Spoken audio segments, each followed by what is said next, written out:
Hello అండి, నేను మీ శిరీష బాలు. ఈరోజు సేమ్ ఇంగ్రీడియంట్స్తో 2 రెసిపీలు ఒకేసారి చేయొచ్చు.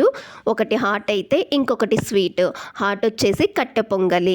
పెసరపప్పు 1 కప్పు తీసుకొని దోరగా వేయించుకోండి. ఇలా వేగిన తర్వాత రైస్ కుక్కర్లో వేసుకోండి. అదే కప్పుతో బియ్యాన్ని తీసుకొని వాష్ చేసి వాటర్ యాడ్ చేసి నెయ్యిని కూడా వేసి మూత పెట్టుకొని ఒక విజిల్ వచ్చేంత వరకు కుక్ చేయండి.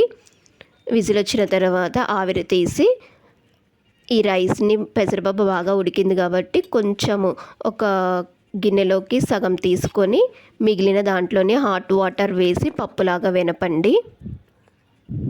ఒక గిన్నె పెట్టుకొని నెయ్యి వేసి జీడిపప్పుల్ని వేయించుకొని దోరగా తీసి పక్కన పెట్టుకోండి. అదే నెయ్యిలో వెల్లుల్లి, మిరియాలు, పోపు గింజలు, రెడ్ మిర్చిని కూడా వేయండి. వేయించిన జీడిపప్పును కూడా యాడ్ చేసి ఈ కట్టె పొంగలిలో కలిపేయండి. మీకు రుచికి తగినంతగా సాల్ట్ వేసి కలపండి. ఈ కట్టె పొంగలిలో మెయిన్ ఇంగ్రీడియంట్ వచ్చేసి మిరియాలండి. మిరియాలు వేస్తేనే దీనికి మంచి టేస్ట్ వస్తుంది. మిరియాలు మాత్రం మిస్ చేయకండి. ఇలా మొత్తం ఒకసారి కలబెట్టి ఒక గిన్నెలోకి సర్వ్ చేసుకోండి. ఇంతేనండి, వేడి వేడి కట్టె పొంగలి రెడీ. అదేవిధంగా మనం సగం తీసుకున్న రైస్తో చక్కెర పొంగలి చేయొచ్చు. అది నెక్స్ట్ వీడియోలో చేస్తాను. షార్ట్ లెంత్ ఎక్కువైంది. నెక్స్ట్ షార్ట్లో కలుద్దాం. Thanks for watching.